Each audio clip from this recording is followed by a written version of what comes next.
ब्रेकनंतर पुन्हा एकदा स्वागत। सिंधू पाणी वाटप करार भारताने स्थगित केल्यावरती आता भारताने पुढचं पाऊल उचललंय। चिनाब नदीतला गाळ उपसा करण्यासाठी भारताने जम्मू काश्मीरातील बगलियार धरणाचे दरवाजे अचानक बंद करून घेतले। त्यामुळे पाकिस्तानकडे जाणाऱ्या चिनाब नदीची पाणी पातळी कमालीची खाली आली आहे। शेतीसाठी पिण्याच्या पाण्यासाठी पाकिस्तानच्या पंजाबचा मोठा भाग चिनाबवरती अवलंबून आहे। भारताने पहिल्यांदाच हे काम करण्यासाठी पाकिस्तानला न कळवता दरवाजे बंद केले, त्यामुळे मोठ्या प्रमाणात पाकिस्तानची पाणी कोंडी होणार आहे। तर अशा पद्धतीने पाणी कोंडीच्या अनुषंगाने पुढचं पाऊल भारताने उचललेलं दिसतंय। आपण अधिक माहिती घेऊया। आपले प्रतिनिधी सोमेश कोलगे आपल्याला या संदर्भात अधिक माहिती देतील। सोमेश, नक्की हे जे पाऊल उचलण्यात आलेलं आहे, ही जी पुढची मूव्ह करण्यात आलेली आहे, त्याचा संदर्भ कसा आहे आणि त्यामुळे पाकिस्तानची कशी कोंडी होऊ शकते? नक्कीच आता भारताकडून सिंधू जलकरार स्थगित करण्याचे 3 टप्पे हे भारताने स्ट्रॅटेजिकली ठरवलेले आहेत।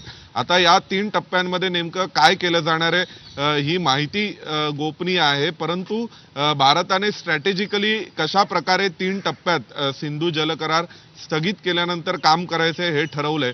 त्याच्यामध्ये पहिल्या टप्प्यामध्ये जी धरणं बंद करण्याचा निर्णय घेण्यात आला, तर त्यानुसार आता एक एक करून वेगवेगळ्या धरणांचे दरवाजे हे बंद केले जात आहेत।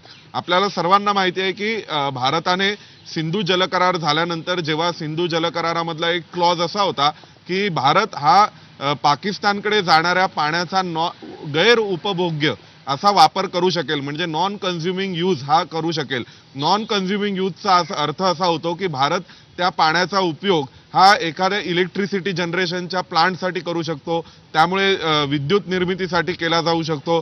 तर अशा क्लॉजचा फायदा घेऊन भारताने गेल्या 1960 नंतर जवळपास 27 ते 30 इतके डॅम म्हणजे इतकी धरणं ही वेगवेगळ्या ठिकाणी सिंधू नद्या आणि नदीच्या उपनद्यांवर उभारली आहेत। त्यामुळे आतापर्यंत जेव्हा भारतातल्या अनेकांना प्रश्न पडला होता की सिंधू जलकरार स्थगित केल्यावर भारत पाणी कसं अडवणार, तर ही जी वेगवेगळी बरोबर आहे, त्यामुळे अशा पद्धतीने कुठेतरी स्ट्रॅटेजिक अशा पद्धतीची पावलं उचलत आता या करारामध्ये भारत कशा पद्धतीने पाणी कोंडी करतोय पाकिस्तानची हळूहळू पाहायला मिळत आहे। धन्यवाद आपण दिलेल्या माहितीबद्दल।